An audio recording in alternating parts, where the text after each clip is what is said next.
Yes, good morning to all the students of class 5th.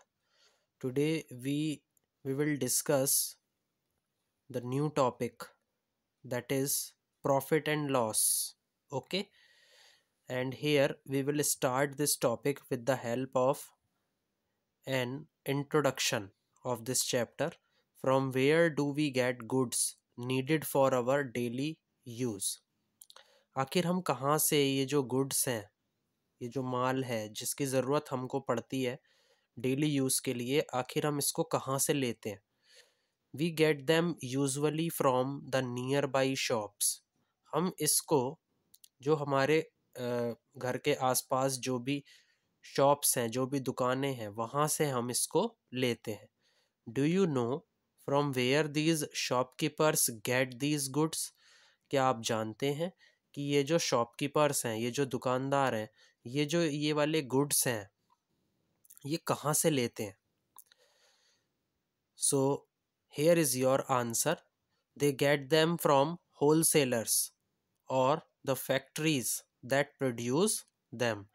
ये इस इन goods को कहाँ से लेते हैं? या तो होलसेलर्स से लेते हैं या फिर जो फैक्ट्रीज इन गुड्स को बनाती हैं वहाँ से ये उन गुड्स को ले लेते हैं। Suppose a shopkeeper bot an umbrella for ₹180। एक शॉपकीपर है, एक दुकानदार है, उसने एक अम्ब्रेला 180 रुपीज़ में खरीदा।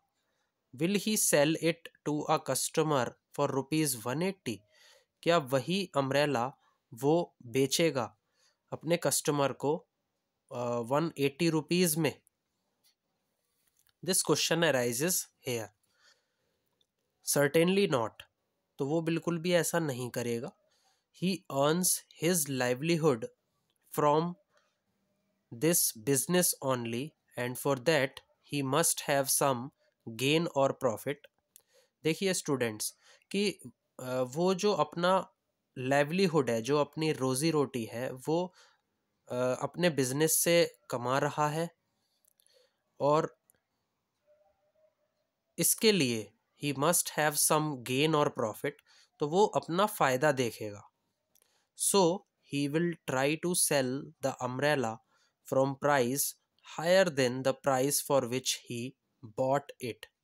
तो वो कोशिश करेगा कि वो उस अम्ब्रेला को उससे ज़्यादा प्राइस पर बेचे then the price for which he bought it.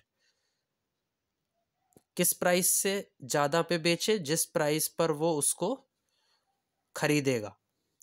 Okay, तो सपोज कीजिए अगर उसने अम्ब्रेला 180 रुपीज़ में खरीदा तो वो अपने कस्टमर को उस अम्ब्रेला को 180 रुपीज़ से ज़्यादा में बेचेगा ताकि उसको क्या हो सके? प्रॉफिट हो सके। अब आगे देखिए, आगे स्टूडेंट्स दो तरीके के प्राइस यहाँ से जनरेट होते हैं। एक होता है कॉस्ट प्राइस और एक होता है सेलिंग प्राइस। तो कॉस्ट प्राइस क्या होता है? Cost price, the price at which an article is bought. ऐसा प्राइस, ऐसा मूल्य जिस पर आप कोई आर्टिकल खरीदें। किससे? अपने बायर से। Is the cost price. तो जो भी आर्टिकल आप अपने बायर से खरीद रहे हैं किसी भी प्राइस पर, तो उस प्राइस को आप क्या कहेंगे? कॉस्ट प्राइस कहेंगे। Cost price of the article for the buyer. तो बायर के लिए वो क्या हो जाएगा? कॉस्ट प्राइस हो जाएगा। जैसे एग्जाम्पल से इसको समझते हैं। कोई डीलर है, वो अपना जो टेलीविज़न सेट है उसको वो बेच रहा है टू अ शॉपकीपर, अपने उस दुकानदार को। कितने रुपए में? 10,700 रुपीज़ में। And the shopkeeper sells it at ₹12,500। तो डीलर जो है वो टेलीविज़न सेट को शॉपकीपर को 10,700 रुपीज़ में बेच रहा है, लेकिन जो शॉपकीपर है, जो दुकानदार है, वो क्या कर रहा है? उसी टेलीविज़न सेट को 12,500 रुपीज़ में आपको बेच रहा है। Then cost price of the television set for the shopkeeper is ₹10,700। तब क्या होगा, जो टेलीविज़न सेट का कॉस्ट प्राइस होगा शॉपकीपर के लिए, दुकानदार के लिए, वो कितना हो जाएगा? ₹10,700। क्यों हो जाएगा? क्योंकि उसने उस टेलीविज़न सेट को किसी डीलर से ₹10,700 में खरीदा है। ओके, तो अगर खरीदने की बात चलेगी और जिस प्राइस पर भी वो उस आर्टिकल को खरीदेगा, अभी मैंने आपको बताया, तो वो प्राइस क्या होगा? कॉस्ट प्राइस होगा। बट फॉर यू, लेकिन आपके लिए, the cost price of the television set is ₹12,500। लेकिन आपके लिए जो कॉस्ट प्राइस होगा वो कितना होगा? ₹12,500। ओके, क्योंकि आपने जो टेलीविज़न सेट उस शॉपकीपर से खरीदा है वो कितने रुपए में खरीदा है? ₹12,500 में। ओके, तो आपके लिए वो हो जाएगा कॉस्ट प्राइस, जो कि क्या होगा? ₹12,500। Is this thing clear to all of you? Now we move forward. Here we will discuss about selling price. Selling price क्या है? The price at which an article is sold. ऐसा price, ऐसा मूल्य जिस पर आप किसी आर्टिकल को बेचें। By a seller. ओके,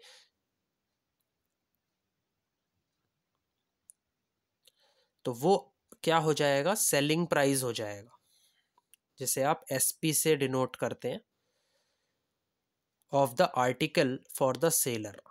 तो वो क्या होगा? उस आर्टिकल का सेलिंग प्राइस होगा, और वो किसके लिए होगा? सेलर के लिए होगा, जो कि उस आर्टिकल को बेच रहा है। और जिस प्राइस पर वो उस आर्टिकल को बेचेगा वो प्राइस क्या बनेगा? सेलिंग प्राइस बनेगा। For example, if a shopkeeper sells a bucket for ₹500, यदि कोई शॉपकीपर है, कोई दुकानदार है, और वो उस बकेट को ₹500 में बेच रहा है आपको, the selling price of the bucket for the shopkeeper, तो शॉपकीपर के लिए जो सेलिंग प्राइस होगा वो कितना होगा? ₹500। बट जो ₹500 है, it is the cost price of the bucket for you. Is this thing is very much simple, क्योंकि आप क्या कर रहे हैं? एक बकेट को खरीद रहे हैं किसी शॉपकीपर से, तो आपके लिए वो बकेट का प्राइस क्या बनेगा? कॉस्ट प्राइस बनेगा। लेकिन जो शॉपकीपर उस बकेट को आपको बेच रहा है और ₹500 में वो आपको बेच रहा है, तो शॉपकीपर के लिए वही ₹500 क्या बनेंगे? सेलिंग प्राइस बनेगा। ओके, आगे डिस्कस करते हैं हम प्रॉफिट एंड लॉस के बारे में। Okay, profit and loss. Okay, तो प्रॉफिट में क्या है? If the selling price of the goods is more than its cost price, then the shopkeeper is said to have made a profit और gain. अगर किसी भी गुड्स का जो सेलिंग प्राइस है वो कॉस्ट प्राइस से क्या हो जाएगा? ज़्यादा हो जाएगा, तब जो कोई भी शॉपकीपर है, कोई भी दुकानदार है, उसने उस गुड्स के ऊपर क्या अर्न किया? प्रॉफिट गेन किया, प्रॉफिट अर्न किया। ओके, या तो आप उसे प्रॉफिट कहेंगे या फिर आप उसे गेन कहेंगे।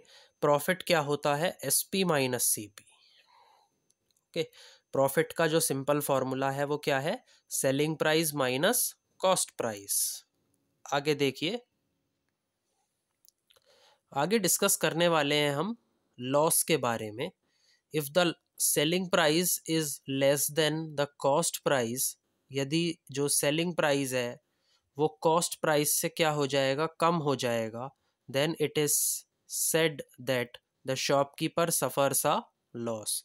तो ये बोला जाएगा कि उस दुकानदार को क्या हुआ है, लॉस हुआ है, यानी कि हानि हुई है। तो लॉस का फॉर्मूला क्या बनेगा, cost price minus selling price. Cost price को हम सीपी से डिनोट करते हैं और सेलिंग प्राइस को एसपी से।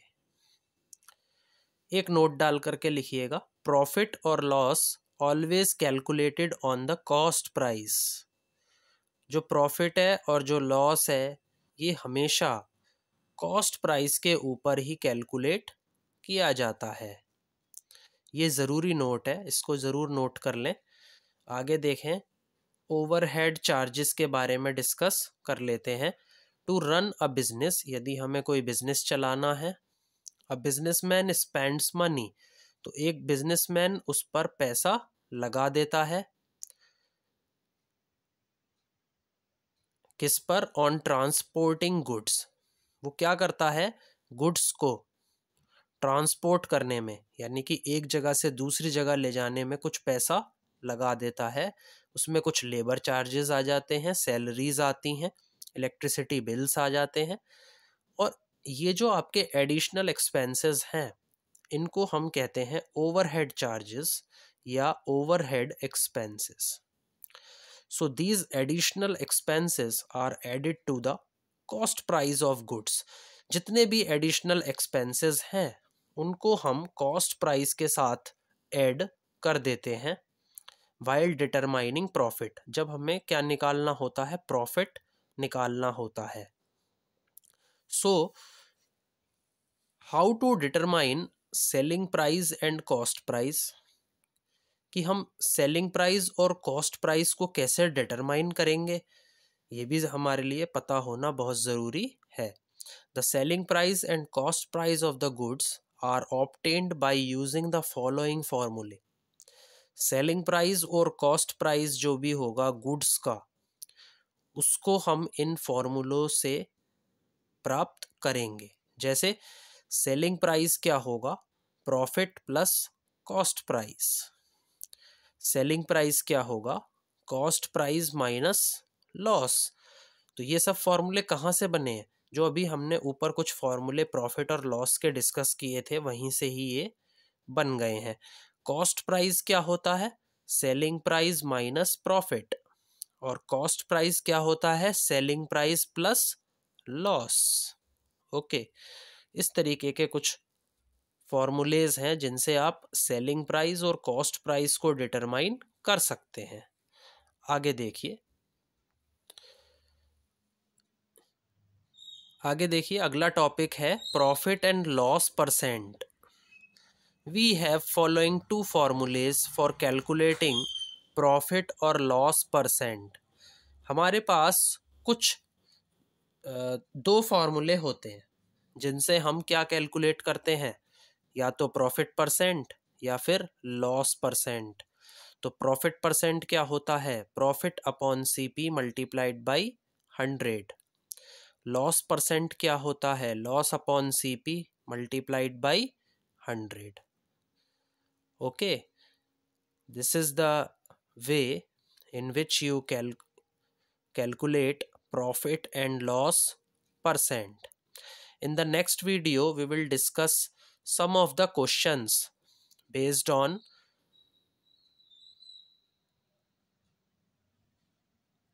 profit and loss. Okay. And if you all have any queries, you can send me in the comment section given on YouTube. Okay. So thank you all for watching this video. Please like, share and subscribe this video. Okay, thank you.